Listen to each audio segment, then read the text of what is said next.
This is a Quick Peek podcast. Hello, I'm Carla Cooper. And I'm Liam Tracey. Welcome to Mountain Diaries. New Zealand edition.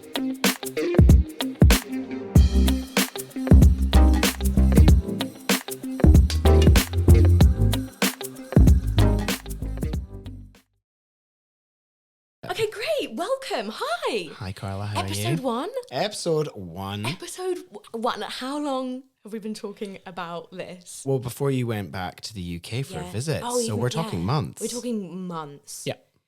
It's been a while. It's been a hot minute, but we're here. Yeah. Sat in a cafe months ago with a notepad talking yeah. about what it could look like and what it might be. Even before that, while we were playing a game of Fortnite, me being like, what do you think about being a podcast co-host? Yeah. Because I happen to be looking for one. I'm in the market for a I'm kind co-host. of just like doing auditions with my friends right now for like a co-host, and you've actually been shortlisted. Well done. Well, I just think it's my talkative nature that really leans into. We love doing stories. This. We love stories. We like talking. We love community. Yeah. And we love mountains. We do. Incredible. We do. Thank goodness we live in a mountain town. Thank God we do for 7 more weeks. Wow. For you, Yeah. for me, long term, and for those of you that don't know what town we live in Wanaka. We live in Wanaka, Yeah. New Zealand. New Zealand. Aotearoa, land of the long white cloud. Yeah. This podcast, Mountain Diaries, is kind of what it says on the tin, I think. Diaries of the people who live, play, adventure, you know, hang around. And enjoy mountains. the mountains. In any which way. You know, I like to be on the ground looking up the mountains from the pub. Yeah. You like to work up the mountain. Yes, I do. People like to jump off mountains and fly through the sky. Yep. And we're going to chat to them all. Yeah, we're hopefully going to have a real, range of people who do, do all those things. We've got some ideas of who we're going to have on already, which is going to be cool. Also thinking we'll do some kind of field trip stuff as well, hey? Essential. Where we take out the little mics and actually go on some walks. We've got Snow Farm booked in. We do. That's going to be such a good trip. It's going to be bloody brilliant. Yeah. I kind of still hope that there's some snow for that. But I don't think there will be. No, you're right. There probably won't be. We can hope. Last time I went, in November actually, when we went there was no snow, and then overnight, snow. Oh, wow. So we'll see. Yeah. Yeah, I've only ever been there in January, so there's definitely no snow then. Yeah. And that's not the only field trip we'll do. You've got others planned. Yeah, I do. I was going to do one today, and then I didn't. And then you didn't. What happened? So I was going to go up Mount Iron. Just a classic one. I thought it would be so nice to be like, how are you? And then be like, oh, here's my little field trip segment. Do 5 minutes of that. But then my friend Ricky sent me a link to a live video feed of the Oamaru penguin sitting on an egg. Yeah. With a little hole. The egg's got a bit of a hole in it, so it's going to hatch soon. Yeah. So instead of going up Mount Iron for the podcast, I sat in bed and watched. It didn't move at all, to be honest. How long do you think you watched for this morning? This was this afternoon in 40 minutes. 40 minutes. That's pretty good. Just again, as a reference, before we started recording, we did stand for about 7 minutes just watching the television. We've put it on the big TV now in the house, so that my housemates can watch it as well. I think it's important to say that I too was fascinated and excited by the whole thing. Here's the thing. So shout out to Ricky, because I'm so excited. So I was going to do that for the podcast, but I didn't. Yeah, well, fair enough. And we might be interrupted halfway through. We're doing this first recording. Yeah, we have given them... Just in case, because we don't want to miss it. We've given them permission to knock on the door if anything happens at all. With the penguin. With the tiny penguin in the egg. So, hey, how have you been? What's the last couple of weeks been like? Any adventures? I know it's been pretty work heavy for you, but very work that is heavy. still mountains. Yeah. We're about to chat about Liam's work the last few weeks, but I realised when editing we don't actually say what he does for work until later in the podcast. Liam works in food and beverage up at our local ski fields, Cardrona and Treblecone. Yeah, it is still mountains. Working in the ski industry in New Zealand this year has been an interesting experience. And so I would say the last 2 weeks have been very work heavy. Loved the wind down. There was one particular day where Treblecombe closed on the Sunday, and then there's the staff ride day on the Monday where the road access is closed to the public, and we all go up and do what we call the power hour, where everyone works for 1 hour to clear up all the mess from the big party that's up there the day before. Just kind of get it back to what we want to leave it as, and many hands making light work, and then they put on the home base and six chair, and it was exquisite because it had snowed all night. Yeah, a pow day for Staff Ride Day. Yeah, it was quite unreal because, I mean, there must have been about 50 staff there helping out and then jumping on the lift, and to say that the lift ran for 2 hours and you were still finding pockets of snow and drawing fresh lines because there was just 50 people. Yeah. And all of them were like, you know, people that you've worked with for the last 3-4 months. Yes. And so there was a lot of whooping, a lot of joy. I think that was probably the big highlight of the last 2 weeks.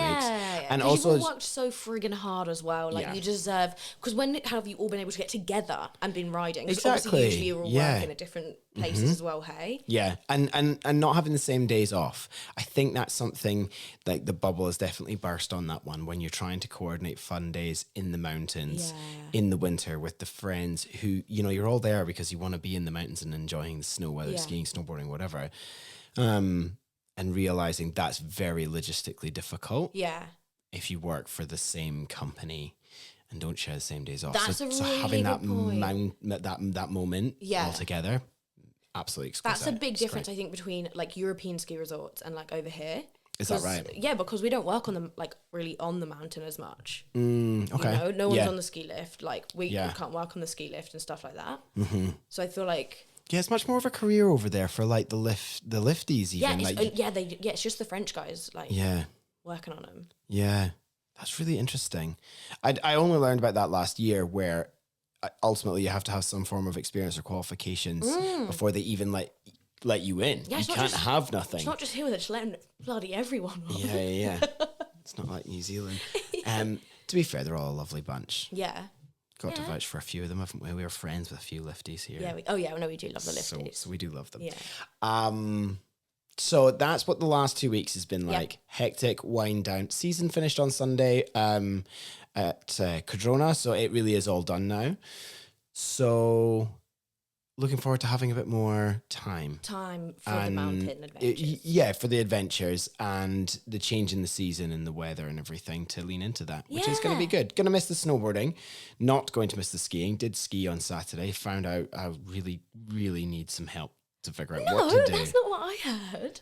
I heard you were good. I think they might be paying me a bit more. Well, it might have looked like I was good. Okay. It didn't feel good. Oh. I didn't hurt myself, but my knees, I was very conscious of breaking my knees. Oh. I'm trying to get through the whole of 2025 without an injury, major injury. Oh my God, great goal. Love that for you. Yeah. Yeah, it's probably, most people would achieve something like that if they weren't as... They didn't live... Well, they didn't do the things. Exactly. Yeah. So, I need some coaching next year. I'll take some lessons, I think, for skiing. New goal. Yeah, new goal. Yeah, it'll be fine. It'll be great. Amazing. What about you? What's been going on for you? Not much. No, some, but nothing. Not much mountain-esque stuff. Right. Did do the first car camping of the year. That was like 4 weeks ago now, though. I really thought spring was coming. There was some good weather. There was some nice weather, and we went away to Arrowtown, which is, if you don't know, like a beautiful little tiny town next to Queenstown that's all like very, how do you explain it? It's like old-timey. It is, yeah. Well, it's quite pioneer-esque because it's originally a gold mining. It's a gold mining settlement was how it started, and so a lot of the architecture is very. It's so cool. It feels like a fake town in Disney World. Yeah, totally. Movies. It does give movie set vibes. Yeah. And I mean, like the streets are lined with giant old trees that so cool. are so gorgeous. They're on fire in the autumn. You know, like everyone goes. They do autumn festival, don't they? Well, they do, because it's just such a beautiful element that of that town's character. Yeah. So we went there. We went to Airburn. Lyle gets annoyed at me for saying it wrong. Say one more. Nope. Airburn. Airburn. Yeah. there. And what's helpful, in Lyle and my corner is that we're both from Scotland, where there is a town called Ayr. Yeah, because we arrived there and I was like, he'd been asleep in the car and he was like, where are we? And I was like, Ironburn. And he was like, I don't know where we are. And we got out and he was like, oh, Ironburn. Airburn. Imagine that the Y is an I. Oh, Airburn. Airburn. Okay, great. Yeah, there you go. It was my first time there. Have you been?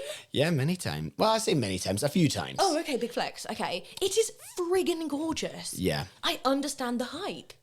Yeah, it's very hyped up. I think the thing is that there's something there for most people. Yeah. There's that like diversity in price bracket. Yeah, we only went to one, because how do you explain it? Like Well, I tell you what it is. It's Cadrona without the skiing.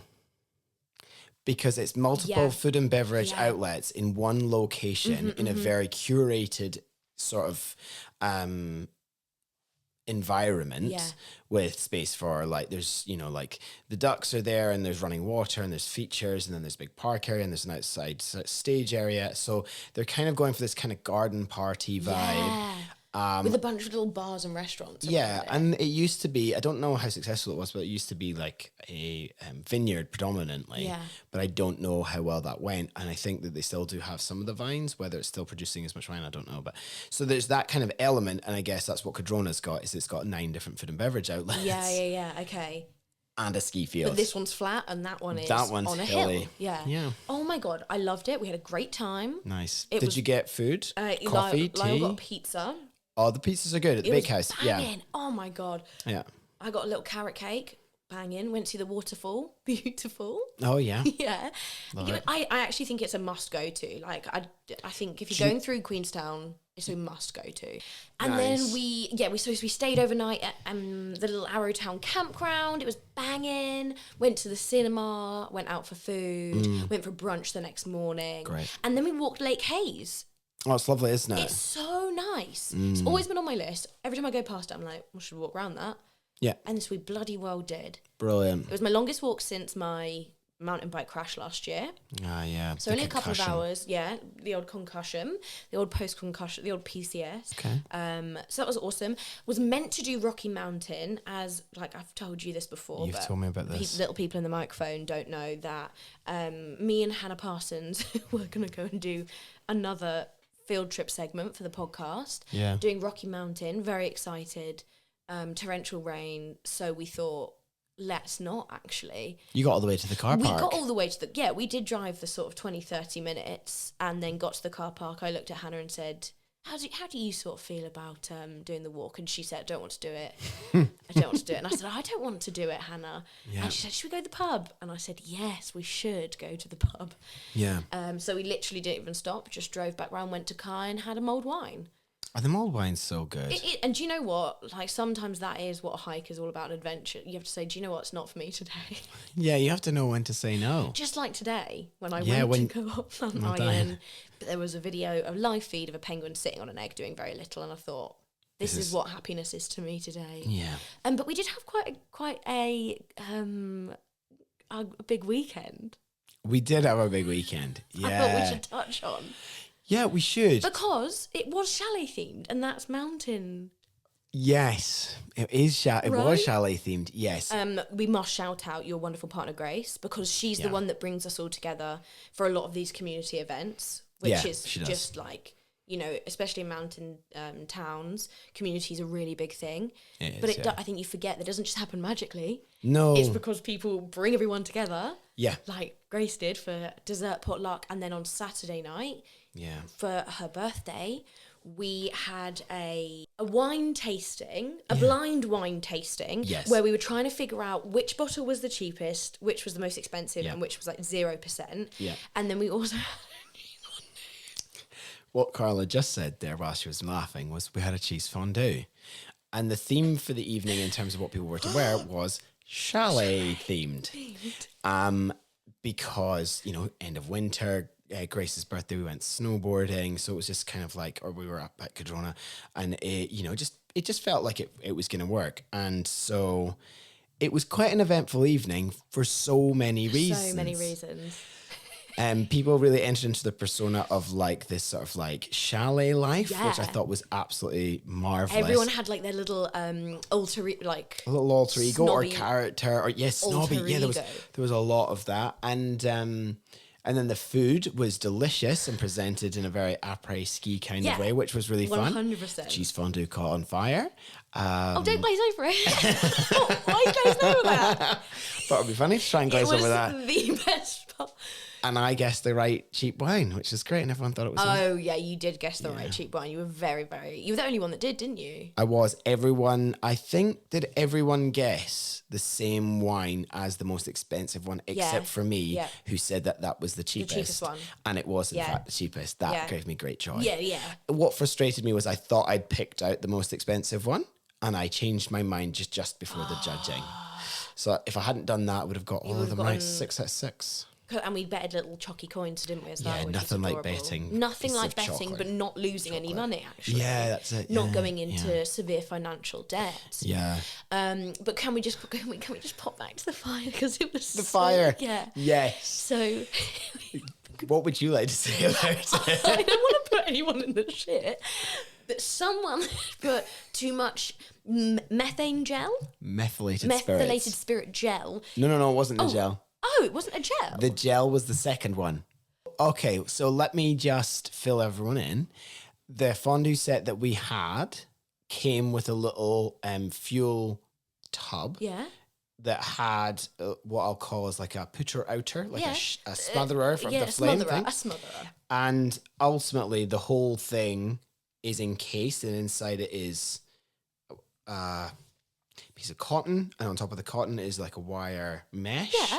And what you do is you pour meths in to wet the cotton, but you shouldn't have the methylated spirits higher than the cotton swab. Right, and then is that where and that's where we went wrong. Diverted from the original instructions. Yeah, the instructions were quite clear. Don't overfill on methylated spirits. Yeah. We did. To make it work. Now, at first, this wasn't a problem, but after about 10 minutes of burning, it kind of, what happened was, for those who, again, those people who have used meths before, mountain people who have got methylated spirits as their camping fuel, for example, will completely understand that once meths kind of is on fire, anything that the meths kind of touches will go on fire. And so the rim around the actual fuel container caught fire, because obviously there was vapor coming through this small piece there. And so the fire, we did put it out and it was fine. And then I think because of the wine tasting, we decided let's relight it and try again. Yeah. And that actually made it significantly worse because at this point, I think we'd made a bit of a spill on the sort of like the fondue outside. So there was some of the cheesy fat that then ultimately when it got going again, the cheesy fat caught fire as well as the rest of the meth container caught fire again. And then the paint from the frame that was holding the pot above the fuel, that also went on fire. I think if I'd have realised it was methylated like liquid, because I thought it was just the gel, I perhaps would have had an ounce more care in me. Yeah, maybe. But that's what, anyway, so that's what we've been doing. So yeah, let's go back to the beginning. Yes. I want to know, like, how you got into mountains. I assume, because you're Scottish, you were sort of just born in a bothy. Is that how? Wasn't born in a bothy. No, okay. And not born into a family where hiking and outdoor pursuits was a thing. Oh, really? No, not at all. Yeah, no. And so when I got into mountains, or when I kind of found the mountains as a place to enjoy recreationally, that was all off my own back. And a lot of it feels like it was just chance now. Yeah, yeah. I didn't know that that's what was going to happen down the track. Yeah. Okay, so where did it begin? Where was like... Well, we knew that we were going to talk about this, so I was trying to figure out, pinpoint exactly when my sort of like first foray in the mountains was. And it probably was when I was at school. Yeah. Because I was brought up in the Highlands, and there is a lot of mountains near Inverness. So therefore, we would go out and we would be in the hills. Like I was probably about 12 years old, and we went up this part of the way up this hill for like a day of school. Yeah. Ben Wyvis, which we could see from our school. And that was like the first foray. And I remember... Wait, can you just tell me what foray means? A foray? Sort of like exposure. Okay. So my first exposure to mountains was probably through that hike. Yeah. But yeah, I was 12. The youngest people on that trip would have been 9. And Yeah. so, of course, we did not summit Ben Wyvis because it is quite, relatively high. By New Zealand standards, not at all. Okay. But nevertheless, and I remember thinking that I wanted to go to the top. Yeah. And that's probably where like the first like, little spark of like, I could push myself a little bit more. Yeah.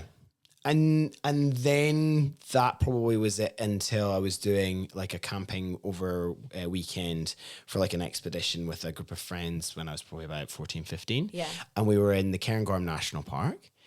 And I don't think I had a particularly good time. I didn't really enjoy it. Oh, okay. It wasn't... It's funny because it wasn't fun, but there was this moment where we were perched above this lake, and we were at this bothy. I was mentioning bothies in the Cairngorms, and I remember being like, "There's something about this space. I need to come back here one day." Wait, just for those who don't know what a bothy is, backcountry hut, like but Scottish style. Yeah, it's probably, yes, it is like a backcountry hut, but Scottish style. The difference is that it's not really the sort of thing that's maintained in the same way. Oh. There's not the same investment in it. And I don't really know where its origins are rooted, but I understand that it's essentially just like a refuge for people to stay in the mountains. For those that wouldn't say, for example, carry tents and things like that. But originally it probably would be linked to some sort of like herd moving in the hills, or some sort of like alpine club, or, some people say that it's basically just a piss up spot for people coming out of the big cities. Yeah. Like, I really don't know. And all of them will be like little crofts. So they'll be like tiny little stone buildings with tin roofs. Okay. And some of them will be a bit more substantial than others. Yeah. And some of them there'll be people who are building new ones where it's like, oh no, it'll be like wooden or steel frames, but everything for the most part is like this, stone walled, and there'll be a fireplace, open fire, the romanticism of them is epic, but the reality is that it's probably quite most of them will be quite poor standard of like, Okay, so you went to one of these on So I went to one of them, but we were just stopping by at it for a break. Oh yeah. And now that bothy's called Rivone Bothy. And I remember being like, oh, I need to come back here. And, sounds so profound for a 15-year-old boy, but I don't know. I just was there and I was like, this is cool. Yeah. Like, wouldn't this be fun to sleep over? And then, fast forward, that'll be 10, 12 years. And my friend Sam and I, that's what we did. He'd been spending the summer in Portugal as a surf instructor. Yeah. I had just finished up my first year of primary school teaching on the West Coast. I was moving back to the East Coast. And so he was like, oh yeah, I'm coming back. Should we do something? I said, well, why don't we meet halfway between your house and my house, do this hike, stay in this bothy, and then that we can do that. And that's something that I've always wanted to do. Oh, cool. Wait, so how old were you now? Like 25? 27. Oh, cool. Yeah. Okay. So so the bothy is not a difficult place to get to. It's not a difficult walk. In New Zealand standards, really straightforward, nothing out the gate. But it also is just quite diverse in that you start in sort of like, it's in the Rothiemurchus area. So you're kind of walking through this beech forest, I think it's beech. And then you get to what's known as the Green Loch, but it's known as Loch Uania, right? Which is basically just Gaelic for green loch. Green Loch. And so then we went all the way up to the hut at Rivone, and then we put our stuff in there and set up for the night. And then we're like, sweet, let's knock down. Let's go for a swim in the Green Loch. So we jumped in, had a swim. That was all good. And then we were like, you know what? Why don't we nip down all the way back to where we started and go for a drink at the little sort of like hut bit at Rothiemurchus Estate. So wait, going back to the beginning of the hike? Yeah. You just thought, well, let's just do it again, actually. Yeah, so we thought we'd do it again. We'd finished up our swim. We went all the way down. We got ourselves we got ourselves all sorted for a pint, and then we were like, right, we need to go back up to the hut to have a drink, because we needed to have some dinner, and then we were just gonna, it was just all very chill. It was just whatever. So, so linking in the methylated spirit story. Wait, this is the... So yeah, this is the trip. Your very first bothy trip was the fire. Yeah. The 201. Yeah. Okay, great. So we're in Rival Bothy, and we get back to it, and it's by this point it's quite dark, and there was other people in the hut at the time who were like, oh right, okay, awkward. Yeah. Not a big deal. Okay. At all. They were pretty chill, but Sam's like, oh yeah, we need to heat up the meal. We've got to turn on the stove, and I was like, oh yeah, easy. But I didn't think anything of it. I thought it was a gas stove. It was methylated spirit stove. And what I didn't know is when he was putting the meths in the stove, he spilt it, and so when he lit the stove, the fire. Again, just thinking back, it is like liquid fire. If meths is there, the fumes from it just goes. So the fire was all over the floor in this bothy. It wasn't massive, but it was unmistakably significant and, lit up the room in some ways. And so we had to put out the fire, and you could tell that obviously we'd had a beer. It was a bit awkward, but these guys were super helpful. And in the end, like... Okay, I was going to say, like... Because that's dependent, like how the other people act is like, because you can be embarrassed and be like, well, fudge, we just like nearly burnt this place down by yourself. But when there's other people there. Yeah. And I think the thing that really sticks out in my mind about that trip was that I think Sam was borrowing a lot of his dad's gear to be able to go on this trip. And one of them was this hat which had an integrated midgie net into it. And the midgie net just was completely melted. So he had to buy his dad a new one. And like, probably not that big a deal, but like, he was a surf instructor in Portugal. He wasn't like rich. Yeah. And these things, depending on what country you're in, sometimes this gear can be kind of expensive. And I think on this occasion, replacing his dad's hat with integrated midgie net, not cheap. And you thought, this experience, I just want to do over and over. Well... Not the fire bit, but yeah. There's just something, I think there's something about it, there's this disconnect from what the world typically is to this connection to what it might have been or was, or just like it is still currently. But it's just really nice, you're just not on your phone, or you're not like expected to be doing all of these things, and you're just to basics. Yeah, it's just you really, get there, it's fundamental. You roll your little bed out, you make a simple dinner, or a bit more of an extravagant one, but it's still not going to be anything like insane. Yeah, and then you sort of play a card game and you go to sleep. Yeah, all by head torches as well, And sometimes it is just a bit about the stars aligning, because sometimes you'll go on these trips and you'll arrive at that hut completely soaked because it's rained. Yeah. And you'll be like, I can't believe this. But then, you make a hot chocolate or a cup of tea, or you've got a beer, whatever it is, that tastes all the better for it, So that was like, okay, so was that kind of, that was when you were 25. Then what was the next kind of thing for you? Was it more hiking? Is that when you moved to New Zealand? So that one was probably not like the big, like, moment. Yeah. I think probably rewind a couple of years. I went to be an au pair in between years of uni. Okay. What? What? Yeah. So studying to be a primary school teacher. Yeah. Then also having kind of, at this point, I was a bit older going to uni that time round, and I was still doing an undergrad. So I was doing my first summer between first and second year. I worked in like a retail store, and that was fine.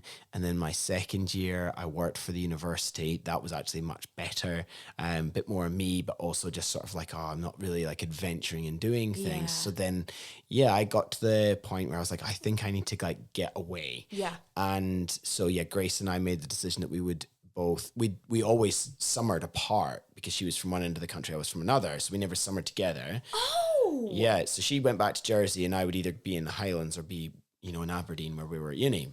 She went to be an au pair in Italy for 3.5, 4 weeks. Right. I went to be an au pair in Spain. Right, okay. Yeah, so I was in the Basque Country. So I was just outside of Donostia, San Sebastian. And the family that I was paired with, like, it's one of these moments again, like just the stars just aligning.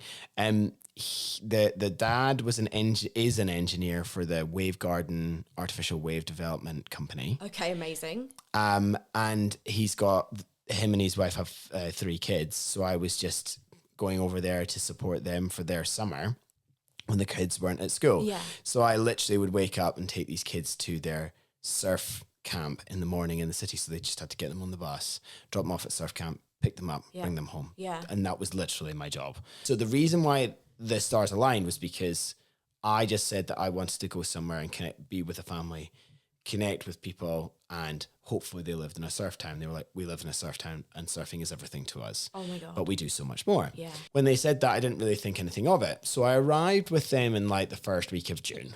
And within the first week, we'd done mountain biking, surfing, and they tried to get me to do rock climbing, but I'd said no because I didn't know anything about rock climbing. Didn't really like the idea of it. Didn't really. It was early days. I didn't know these people that well, so to feel like I was going to do all of these things without really thinking about it, rock climbing just felt a step too far. Okay. Anyway, then it turns out they'd planned this whole entire holiday, so we were going on holiday for 10 days. So I just thought like it's just all business as usual, like school's finished, I'm taking them to this camp. No, we're going on this holiday, and the first 5 days of the holiday is a trek in the Pyrenees. And I didn't know about it.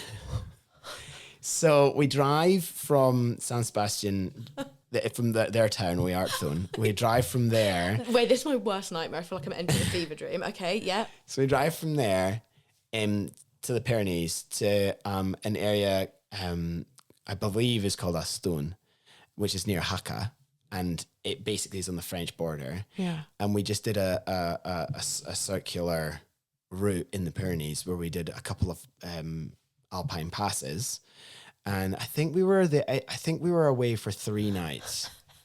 So at what point did they say, oh, just a quick one, by the way, we're just going to quickly walk over that mountain? And I think it came apparent in like the 4th day I was there.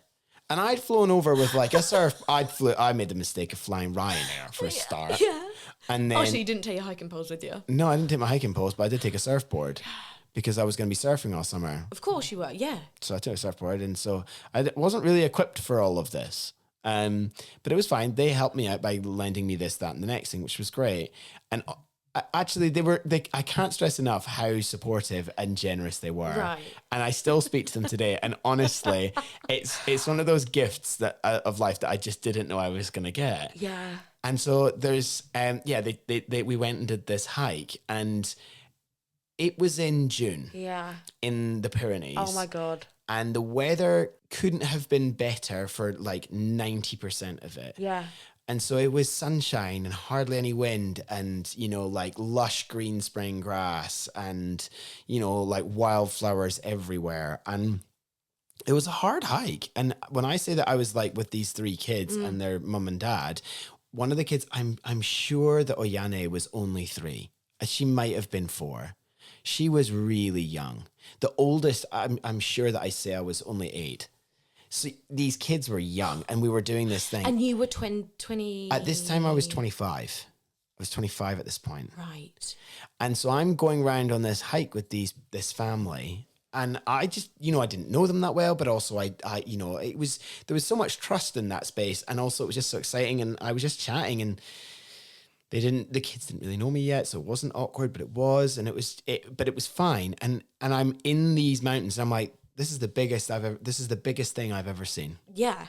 I looked around and I was like, this is the tallest thing I've ever seen. Yeah. And there's nothing around. I've never been back to the Pyrenees since then. Yeah. Would love to go, but it's one of those things whereby the development of that area for, recreation is a bit like, I would draw parallels to New Zealand in that there's not a lot around. Okay. But when there is a lot around, it feels less Pyrenees and more like French Alps. Okay. Or Italian Alps. Anyway, there was this moment, so many things happened on this trip that just, I'm like, that was the moment when I fell in love with the mountains, or that was the moment. And I attribute a lot of who I am today to that one summer with this family. Yeah. Because we got to the hut, or I think they're called refugios. Yeah. And we didn't stay there. We stayed in our tents Like nearby. Yeah. And the sun was still up, and it was this little tiny lake, and I just looked at it and I thought, Pablo, can I go for a swim in that? He was like, it's going to be cold. I was like, yeah, I know, but could I though? Like, would that be weird? He was like, no, you can. So I was like, okay. He's like, no, Liam, you need to go now because the sun is going to set. Yeah. And when the sun's gone, it's going to be really cold. So at this point, for reference, like I always forget what the actual elevation of Ben Nevis, the highest point in the UK, is, but it's something like 1,200 meters. At this point, we were sitting at about 1,500. So I'm higher than the whole UK at this point. Right. And I just get into my swim shorts and jump off. And there's people sat outside in the sunshine over by the refugio, and they're whooping and cheering as I've done this thing. And it's just like one of those things. I'm like, whoa, that was awesome. I feel like I pushed myself and I wanted to do something, so I did it. And every time I swim in a lake now, that's all I'm thinking about. It's like the first time I did it was that one. So nice. And yeah, and then the next day we climbed this pass, and it, honestly, you're not going to believe this. So the son, the middle child, who probably was about 5 or 6, yeah, a tooth was wobbly the whole time of the first day. The second day it falls out on the track. Yeah. And, it's dusty and rocky. And he's like, no, I need to find it. I need to find this tooth. So we all stopped for a minute to look, and then we're like, listen, O'Day, you're not going to get it. It's gone. Your tooth looks like literally every stone. Everything. He picked it up and he got it. He just was just like, no, it's this one. And he picked it up and that was it. And so there was this moment you're like, what on earth? This is wild, like this family. And then at that point, literally, like the little 3-year-old girl isn't interested at all in this tooth. Yeah. But she's got a ladybird on the back of her hand. Yeah. And she taps me on the shoulder and I'm like, oh, she wants something, but the tooth. And she's like, what is it? In this like beautiful, 3-year-old's voice who doesn't speak English, but it's like, what? Or did she say what it is? What it is? And I was like, oh, it's a ladybird. And then she says, ladybird. And that's all she said for the rest of that day. Ladybird. Oh. And you're like, okay. And then we get to the top of this pass on that second day, and there's some like pillar to mark it. The dad sets up his camera, and all 6 of us get a photo together. And it's, you don't know where we are, like looking at the photo, but the 6 of us together in that, and it's just one of my favorite photos that I've got. This is like an indie film. Right. Like a coming of age indie film, don't you think? Probably. Or he goes to like he thinks he's going to Au Pair, he's going to like see the world a little bit. He just wants to surf. Yeah. He's going to going for his first like out of town thing, and he ends up going on a friggin' 4-day hike through something that most people don't do in their entire lives. No, and honestly, like it was funny because coming here tonight, I was like, I need to remember where it was, and I've no point of reference because it's like this was 2015, and probably Apple did do that like pin your photo to that location, but the ones that I've got on my phone right now haven't got that. So like I'm like, oh, I don't even know where it was. But with a little bit of research on messages, I'm like, oh, I've got it. It's a stone, Yeah. And I'm like, brilliant. And I haven't even spoken about like then one night we were like, it was the last night. It had the clouds had come over and it looked like it was going to rain. And so the dad was like, well, we're going to pitch the tents, but there was this refugio that wasn't complete yet. So there was just this platform and there was a shelter, like an overhang shelter. So we pitched the tents underneath there. Thank God we did. Because like the heavens opened in the middle of the night and I couldn't sleep and we weren't even getting rained on, but it was raining around us. Yeah. And then the thunder and lightning started. It's a lot, isn't it? And it was just one of those things that I love thunder and lightning. Yeah. I have never felt the reverberations in my chest. It just was next level. And I did get out. I couldn't not go and look at it. So I then just sat in the middle of, it must have been like 2 a.m. for like an hour and a half, just watching it. And you just watched all the mountains line up and all these shapes. And you're like, this is just... It's something else, yeah, it's something else. In the mountains, like... Yeah. I don't think we get it as much in New Zealand, but kind of in the European Alps. I remember when I lived in France, the thunder and lightning there was like... Just grab a bottle of wine and sit on the on the deck to watch. Yeah, it's just so much energy taking place in one moment. And you're just like, what is that? So sorry, this is what you meant when we were talking a few weeks ago and I was like, oh, let's do it the first episode, me and you, and we'll find out like how we became to love the mountains, and you were like, oh, I need to speak to the Spanish family. And I was like, Liam doesn't understand the podcast at all. I was like, okay. Okay, yeah, to speak to your Spanish family. Yeah. Okay. This is why podcasts are important. I would have never known any of this about you. Yeah. And to finish it off, Yeah. the hike, we get back to the car. The first thing we do once we're at the car is drive to the nearest bar to sit and pay for a snack, and the kids get a drink of, whatever juice they wanted. Yeah. And the dad and I and the mum, we sit and have a Mao, which is a beer. Yeah. And it Pablo tastes so good. always says, he's like, nothing beats a Mao. Like that was his phrase. And we're sat there, and then we're in this bar, and he points up, he's like, oh, that's a ski field. And I was like, what? And he's like, yeah, this is one of the ski fields that we come to in the winter. I was like, you guys ski as well as hike, mountain bike, surf, and rock climb? And all of a sudden, I think that this is where it all comes together, like the final piece of the jigsaw is that this family represented what life could be. Okay. And I didn't come from a background that did any of this stuff. And at that point in my life, I had explored lots of really cool things, particularly the one that has always grabbed me was surfing. And I'd done that and I was doing that and I still do that. So that was where I think it was this moment where I was like, am I also a skier or a snowboarder? Yeah. Do I not know that yet? If you're enjoying this first episode of Mountain Diaries, you might like the first podcast I co-hosted on. I know that because this is basically a sister podcast to that podcast. Search for Work Hard, Ski Hard, Play Hard on Spotify or wherever you get your podcasts. Work Hard, Ski Hard, Play Hard is a similar vibe, but it's all about the people who live in the ski resort Maribel in the French Alps. I co-hosted that with my friend Alex Williamson, and it's a lot of fun and would be perfect to binge in between episodes of Mountain Diaries coming out fortnightly. That's enough from me. Back to me. Yes. And I never thought about working in ski field, but in that moment, I immediately was like, if I have the opportunity to return to spend time with this family, if this goes well and we remain friends, when I visit them one day in the winter time for them, maybe we'll go skiing. And maybe they'll laugh at me because I'm so bad at skiing in the same way they laughed at me not being very good at mountain biking. And then days after sitting having this Mao beer and eating peanuts with these people, I did end up rock climbing with them, and they probably laughed at how silly I was at rock climbing. But I was just starting out and trying all these things. And, I have no shame in any of that. There's so much joy in starting new things. Especially with a family like that, people with communities like family or friend groups like that are usually incredibly tolerable and inviting and, really good at inviting new people. That kind of mountain community life tends to be very inviting and safe. Yeah, 100%. Yeah. And so I think, there's so many different threads you can pull on for what influences you in life. Yeah. But that one summer with them probably was where it really, if there was a little flame, it got turned up to something much greater. And if they were the ones that really sparked off this idea of what life could be.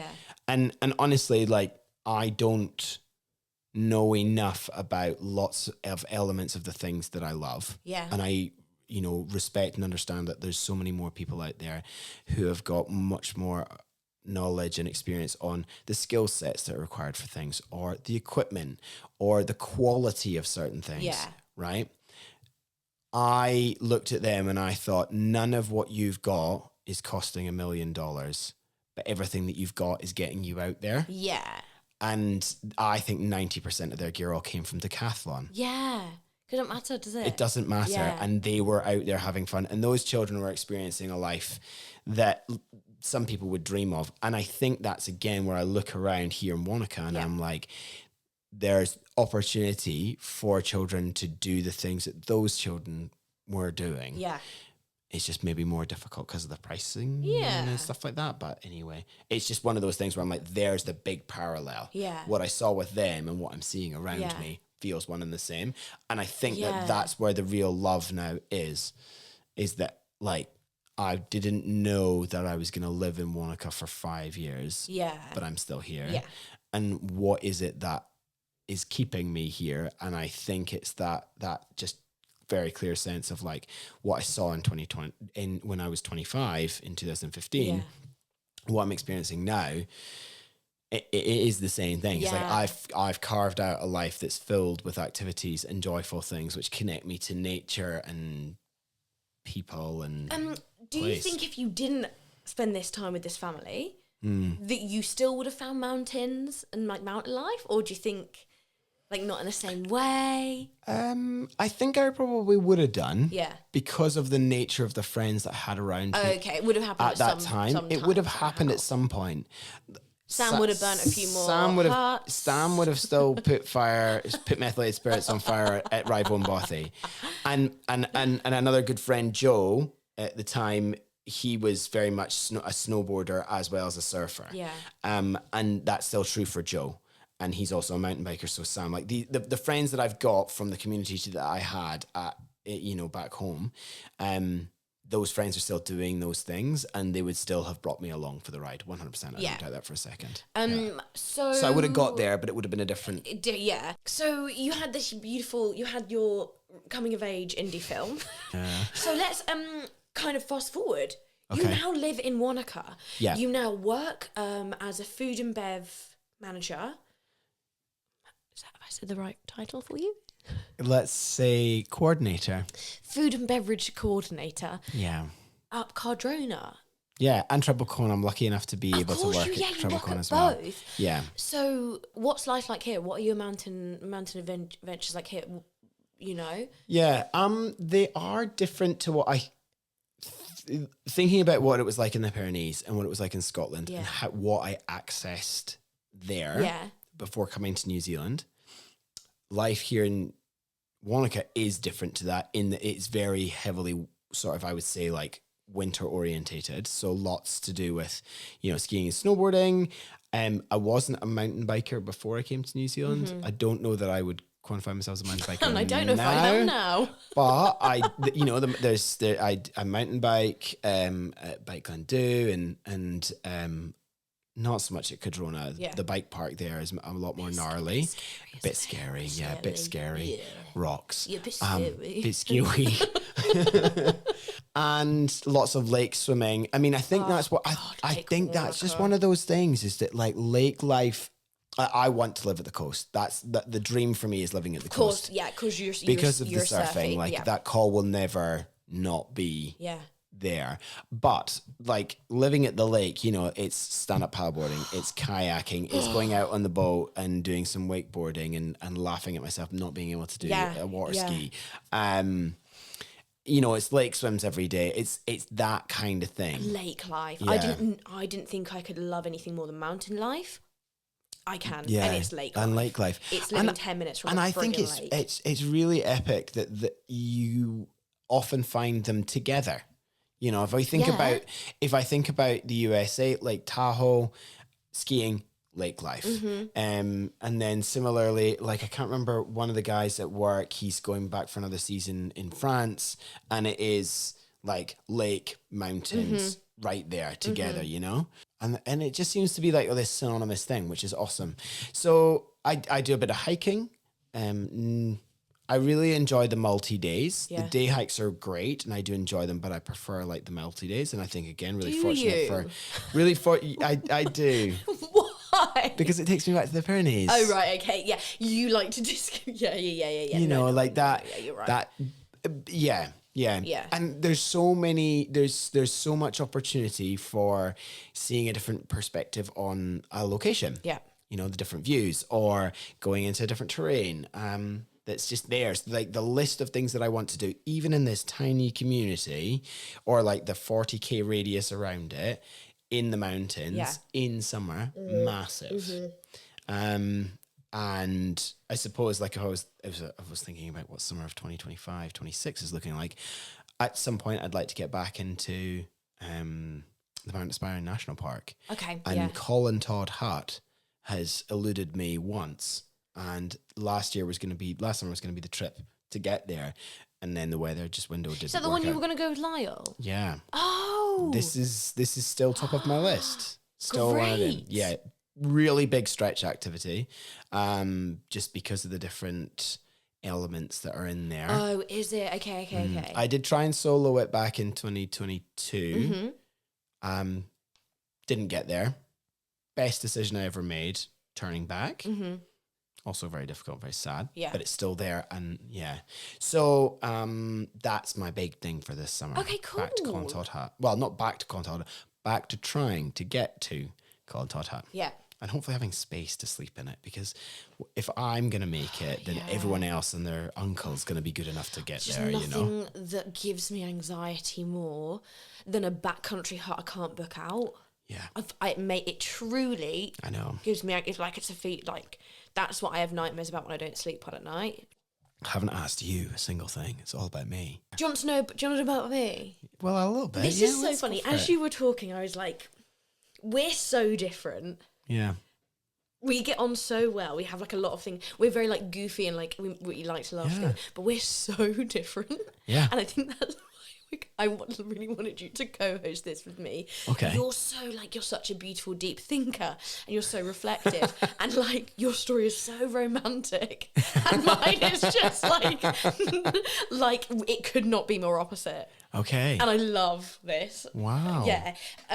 So similar to you, my family, we were not in any way, shape or form walky, outside adventure-y people at all. Much more like arts and crafts at home, you know. We did camp quite a lot, actually. We always went camping. But we never walked, you know. We sat outside the camp, the tent, and then right here.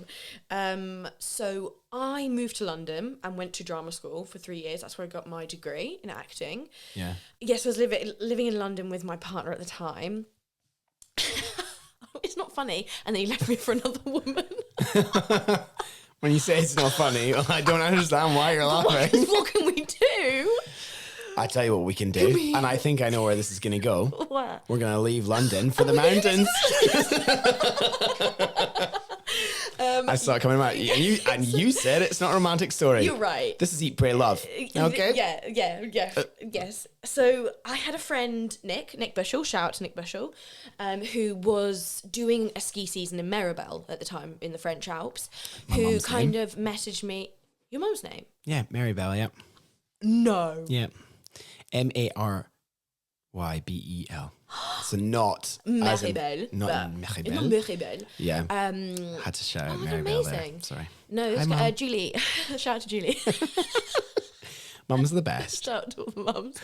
Actually, my mum was great in this story. So Nick was doing a ski season. He said, come out for a week and visit me and blow off some steam. Like, it's so much fun here. It's just all party and play, and just come out. You can just sleep on the floor and we'll go skiing and we'll get drunk. Yeah. And I was like, absolutely, I absolutely need this. So went to Maribel. Sorry, I had skied with my family a little bit when I was a kid. So I actually had been to Maribel. Did I say that? No, you hadn't. And you did say that you didn't really do any activities. No, so this was the other side of the family. That was like this biological dad side. We did maybe 4 ski holidays. Right. But it'd been maybe 10 years since I'd even, I didn't really remember them, but I had been to Maribel before when I was like much, much younger. So in me somewhere was the spark of skiing. So turn up at Maribel, my friends like at work. I remember so vividly, I was so depressed, crying on and off because my boyfriend's left me. I was an out of work actress and got to this bar and I was sitting there having like a wine and just looking at the mountains, and I just felt like something just shift in me. Yeah. So many people like our age, my age at the time, God, how old was I? I was just a tiny baby at the time.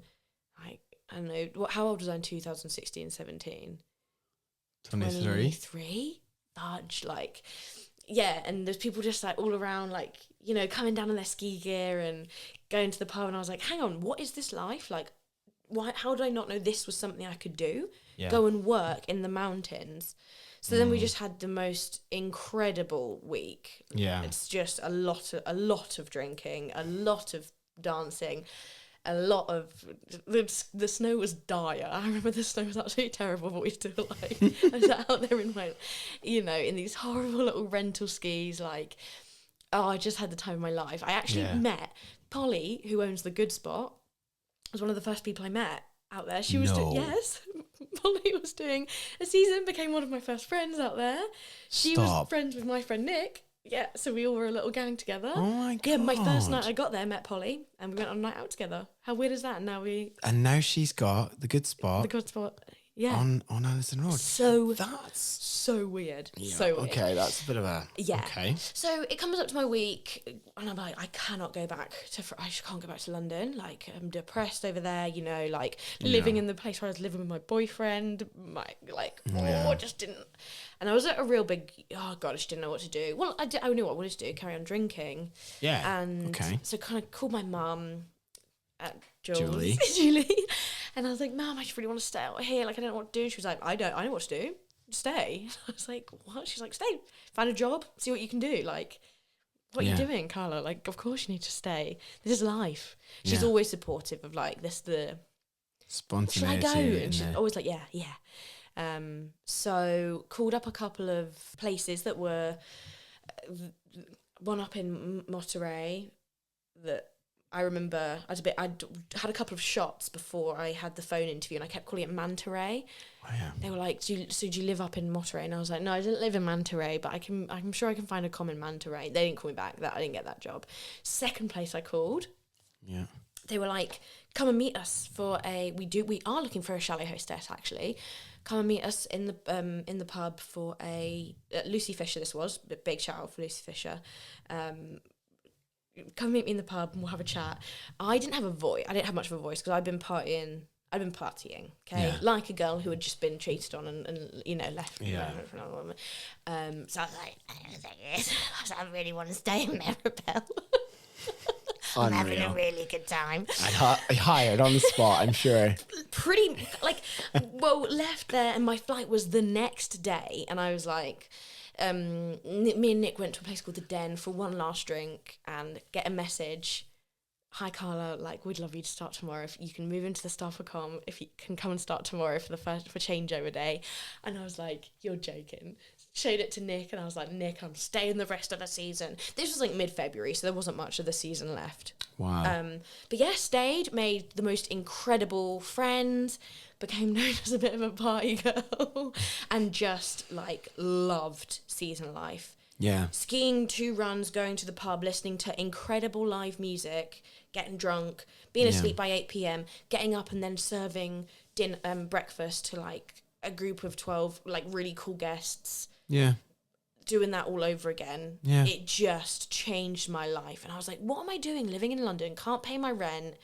You know, my snot's always grey. You know, it's not, that was the worst thing that just came to me. I really like that that's a reference that we've got moving forward. If you live in a city, you get grey snot. But like as if that was the worst thing that was happening to me. And I was like, I just couldn't live there anymore. my snot is grey. You know, and I was like, you know, I was looking at my bedroom window, at a ski lift, at a mountain, living with the most amazing people. Yeah. Tried to leave, went back. That's when I started seasons. I thought, okay, I'll just do a summer, then I'll go back to my London life and I'll carry on trying to be an actress, and really wanted to work in theatre. So I was like, okay, we'll do that. Went and did my summer season. Came back to London very, very briefly, and then went back and did another winter season in Maribel. Fast forward a little bit, ended up living in Maribel for 5 years, got my French residency. Wow. Moved there, was there for COVID, which was a pretty insane time. Moved in with an après band, which was the maybe craziest couple of months of my life. Yeah, moved in with them, and that is when I kind of moved in then with Alex Williamson. Whose entire idea it was to start podcasting. So, beautiful. Like, would love to take a minute just to say, like, I wouldn't be here doing another podcast if it wasn't for Alex Williamson. Work hard, ski hard, play hard was totally her idea. And just so happened I was working as a voiceover artist at the time, so I had a bunch of recording stuff. And she was like, let's do it. We've got time. We're not working. Yeah. We're in lockdown. And we set up within, like, 3 or 4 days. An entire podcast, and like, so yeah, I literally would not be here now. And that's when I learned that I loved mountain stories and people that, you know, really listening to like people's stories. And we loved having people at the kitchen table and just chatting absolute shit with them. So yeah, huge shout out to Alex, because it kind of sparked my interest in sharing other people's stories. Got my French residency, and you know when you get something and then you sort of immediately don't want it anymore? It was kind of like that, because I got my French residency, went into another season. So yeah, I didn't know that the cutoff at the time was 30 for New Zealand. For visas, sorry. Yeah. So I was like 27, and I was like, wait, hang on, I kind of still want to do Canada, and I kind of still want to do New Zealand. So if I want to do like 2 or 3 years in both, I need to be started sort of last year. So I just sort of applied for my visa and got it within 10 days. Yeah. Weirdly, I got it through... We were waking up for a sunrise ski tour up the mountain. Yeah. I just decided to check my emails at like 4:30 in the morning, and I got my visa through for New Zealand, and it made the ski tour like, you know, just that little bit more exciting. Yeah, and that's kind of where that's all gone. I won't lie, mountaining is not my strong point. I'm quite like a comfort zone person. Okay. So it's my adventures are always quite small, but to me, big. Yeah. And that's the thing, isn't it? That's the bit. It's what it is to you. To you, yeah. Oh my God, mine all. And I've got so many, but I thought one I could just maybe just. No, there's too many. I don't know which one to say. There's too many. I've done a lot of backcountry huts. I've now done like a 7-day trek throughout the Alps with Owen, who we're going to talk to. That was literal hell when we talked to him. I'm sure we'll touch on that a bit more. Yeah. I was like the worst hiking partner in the world. I did like 4K each day, and I was like crying. Oh, wow. I hated it. Yeah, well, if you don't like something. Liam, I hated it. Yeah. It was dire. So you wouldn't do it again then? No, I would. I probably would, yeah. Yeah, right. Right, okay. I don't know. It was for charity, so that would that would spur you on. Yeah. And then I came here, and it was a bit of a shock, like the ski season difference for me. It's totally different. Yeah, completely. I'm very used to 2 runs, go in the pub, getting drunk and listening to live music.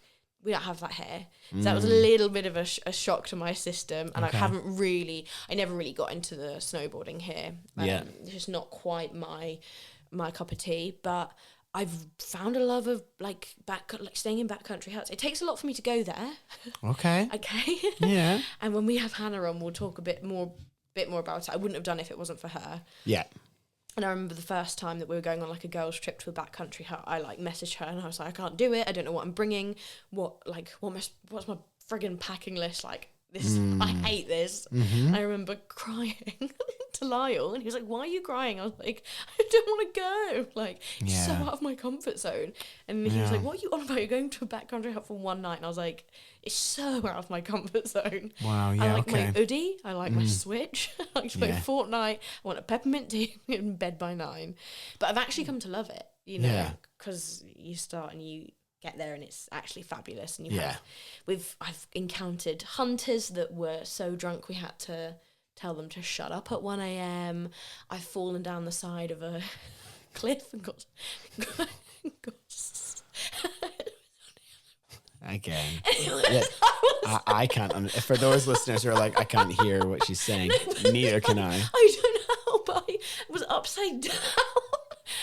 And I was holding on to tussocks like a starfish, but like my fists were down the mountain and my legs are up. Right. And I was like holding on to tussocks. And like I had to like grab the tussocks and like swing round to get back up. Wow. So that was great. We met these wonderful hunters in this really, really tiny hut that we were a little bit like we weren't quite sure, and we became like really close with them and ended up having like really deep chats with and finding out all about them. Right.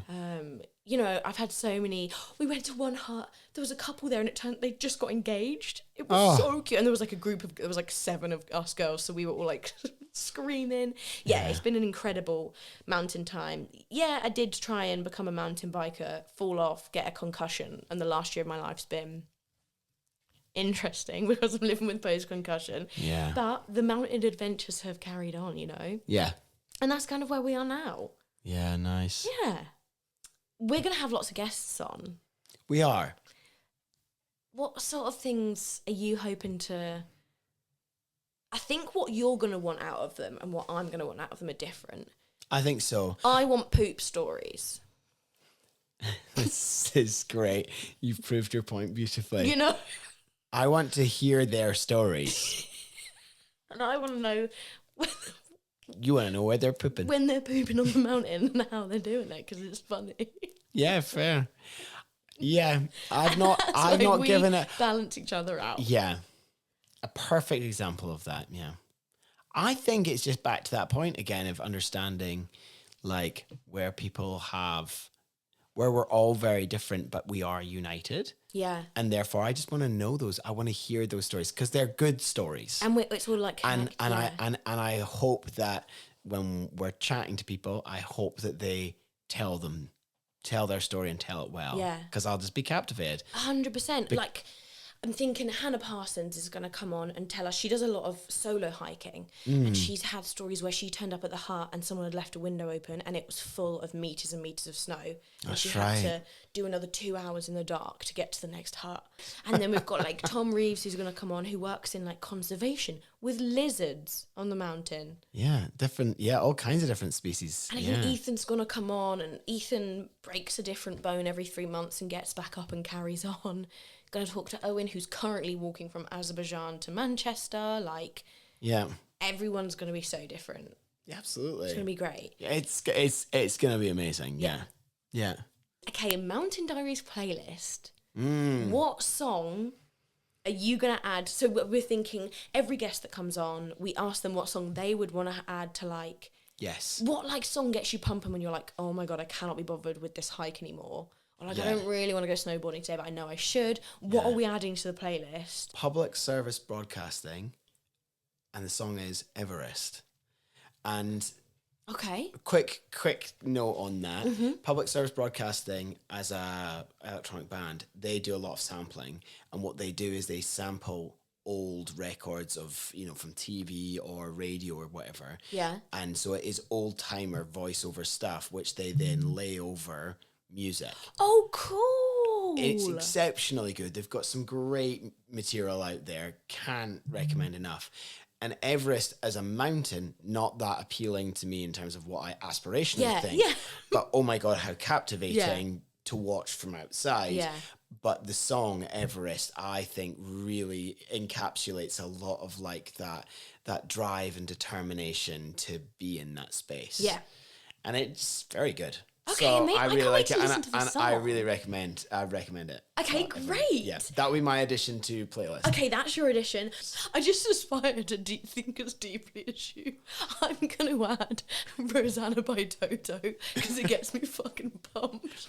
Rosanna. I actually went to see Toto in Christchurch Truly. a couple of months ago with Hannah Parsons. Wow. It was incredible. When I was doing the hike in France, and I think it was the penultimate day, we had like this steep, I'd run out of water, there was a steep hill, and like I just put on this playlist. I downloaded this huge playlist that was like a lot of like Hamilton, the Chicks. And Toto, kind of that kind of like you can do it kind of genre. And I remember listening to Rosanna and being like, I want to do it, and like up the hill, and I frigging got there. Meet you all the way. Yep. Yeah, it's a banger. All the way. We'll put the playlist down in the episode description. Yeah, great. And then the other one I had thoughts about, category wise, Mountain Diaries bucket list. Yeah. For each season. So what I said to you earlier is, if someone was coming to New Zealand, they wanted to explore the mountains, what would you put on there? Not even just explore the mountains, let's just say like New Zealand. What would you put on there? Really difficult one to answer. I would keep it local, and I would say the West Matuki-Tuki. And by that, I mean, like, if we're going out to Mount Aspiring National Park, I really want to go to the East Matuki-Tuki. Never been. Going to go soon. Okay. Can't wait. Okay. However, have been up the west and gone all the way up to the head of the valley there, which is on the way to Colntod Hut, which I didn't make it to. But you will. But I will. And I honestly think that camping up there, going out there and camping out there would be a really epic experience, Yeah. a mountain experience, because you're just in this, you're just in this glacial valley, and there's a river going through it, and the sun beats down, and it's just a beautiful space. Okay. And it's not one which is like determined by get to this hut or get to that viewpoint. It is just like go up there. Okay. And just camp where you want to camp and stop where you want to stop and swim in the river where you want to swim in the river. Like, that would be mine. Yeah. Yeah. Oh, gosh. Okay, I'm freaking out about mine now. Have I made the wrong decision? I don't know. No, go for it. What's Okay, yours? can I do 2? No. I don't think you can do 2. There's no way I can do 2. Would we let our guests say 2? No. I say, get out of here. Like, one thing I'm happy that I didn't miss, which I kind of nearly did, is Kaikoura. Amazing. And it's such a unique environment because it is the mountains on the coast. Yeah. You're standing on the beach and then there's a mountain. Yeah. And it's hard to fathom. Yeah. It's really unique. And we went for my my 30th birthday, which was back in January. So we went me and my partner did a road trip up there, and we got a little, like Airbnb. Actually, he got us a bloody awesome Airbnb. Yeah, the view was unbelievable. That was, connected to the beach. We have actually a really beautiful story about.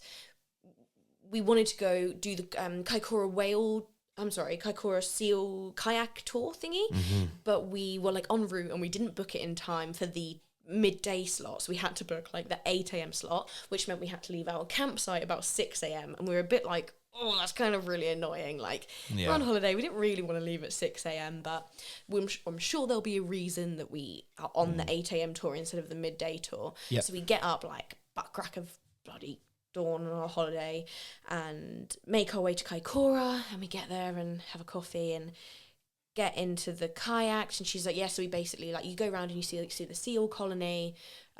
Sometimes you can see like a seal eating like a squid. What's the squid but not a squid? A smaller squid. Jellyfish, there we go. I was listening to a podcast about squid today, that's why. You can sometimes see them like eating the jellyfish, like real cool. So we get out there and there's kind of a few different groups. It was quite a big group, which is split off with one like guide to them all. And quite quickly we're out there and she gets like a thing on her radio and she's like, I think we've had a sighting of a humpback whale, but that's pretty much impossible because there wouldn't be a humpback whale coming through in January. So we're not going to like freak out. We're just going to, cool. And we're like, oh my God, like cool either way, like, and start paddling a bit more. And then she gets another thing on her radio. She's like, there is definitely a humpback whale. Like, we're just going to go out. We were going right. We're going to go outwards. And we're going to go and there were really great company. Kaikoura seal tours, kayak tours. I don't remember what they're called. They really explain to you how far away they want to stay from the animals and stuff, and if they're coming towards you, you just have to let the animal go where it wants to go and all of that jazz. And we move forward, and then there's like the tail in the air of this humpback whale, and me and Lila like freaking out, and we're like, this is why there was a reason. There's a reason. But we were on the 8 a.m. tour and we got up at 6 a.m. and we're watching this humpback whale, like, and you can hear it do the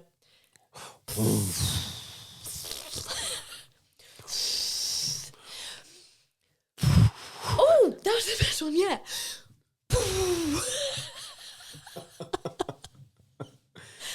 You can hear it do that, and I'm like, my mum and my stepdad, when they visited, had gone to Kaikoura, but their kayaking trip had got cancelled because of weather. So I like FaceTime my mum, and that we were like buzzing, and we got to go see the seals, which was so cool. And the next day we were on a bit of a come down. We were like, how can the first day of our like 10-day road trip be any better than that? Yeah. The next day we're sitting in our living room. I'm about to take a nap. Lyle was on his laptop looking at pictures and editing some pictures. And he's like, what is that, Carla? And I was like, what's what? And he's like, what is that? And I was like, what is what? Like, these friggin' words. And he's like, what is out there?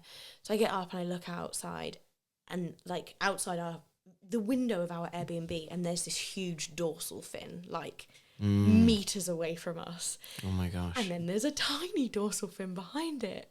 And it's orcas, and we are in our living room of our Airbnb looking at orcas. Yeah. And we like freak out, and we get like our binoculars on, and we like shove our shoes on. Love it. And we run down, and there's a pod of orcas, Just two hanging big out. ones and some baby ones, and Yeah. we're just hanging out in our living room. Just Yeah. I don't know. You're not always gonna see whales No. when you go to. Yeah. Penguin. I think we might have a penguin Hang on. birth. Is it penguin? Sorry for that interruption. Sorry for interrupting this podcast for a penguin The birth. Oamaru penguin. Oamaru. Amaru penguin. Oamaru. Oamaru. Oa. Oa. Oa. Maru. Oamaru. Oamaru. Airburn. Airburn. The Oamaru penguin. Don't rub your eyes like you're tired. We've got 6 more episodes to go. We've got 6 Liam. more episodes. The penguin that we talked about at the beginning of the episode has hatched. Oh my god. Yeah. Now, I just want to bring it back for a second. Okay. We were talking about what our bucket list item would be. Yeah, Kaikoura. You were talking about Kaikoura. And I just want to reiterate, I also would have that very high up on my list. Yeah. For that exact reason, that like coastal and it's mountains right on there. So great. And there's a beautiful walk up to Mount Fife, which is the mountain that you were referring to when you turn around and you're like, there's just a mountain right there. Oh, on It's the Mount other Fife. side. Yeah, and there's a hut that you can hike to that's there, so you could like go up, stay at the hut, and then go up to the summit. You could do a 2-nighter thing. Like the hike from the hut to the summit, not massive. Okay. The viewpoint at the summit, not massively better than what you get at the hut, but the view from the hut is exquisite across the Kaikoura Peninsula and sort of the area there. Amazing. 100% would put that on the list. Okay. Grace Okay, and I did good. that. You made me feel I better think about you've my picked choice. that's a really good one. Okay. And it is mountains, because that's one of the great things about that area Yeah. is that you're absolutely getting the best of both worlds. Yeah. No lake. We talked earlier about mountain towns off and big on. salty lake. Big salty Big lake. salty lake. Also known as the Pacific Ocean. Oh right, okay, yeah. To me, big salty lake. To you, Pacific Ocean. Yeah. Amazing. Okay, well this was so much fun. It was great. This has been great. Thanks so much. Yeah, thank you so much. Yeah, great to chat and super excited for the next. Me too. The next time. See you next time. See you next time. This podcast was hosted by Carla Cooper and Liam Tracey. Artwork by Charlotte Murray. If you've enjoyed listening to our podcast, please like, follow, subscribe, comment, and leave a review wherever you're listening. This really helps more people to find our podcast. Unless it's a bad review, then just pop it in your personal diary and don't share it with anyone else. If you'd like to buy us a coffee or snacks for our next guest, please follow the link in the episode description to make a donation. You can follow Mountain Diaries Podcast on Instagram at Mountain Diaries Podcast. On TikTok at Mountain Diaries Podcast. On YouTube at Mountain Diaries Podcast. On Facebook at Mountain Diaries Podcast. And on X at MTN Diaries Pod. Thank you, Twitter. If you'd like to get in touch with us, have an idea for a hike we should try, a backcountry hut recipe you think we'd love, or if you know someone you think should be a guest on our show, email mountaindiariespodcast@gmail.com. See you next time.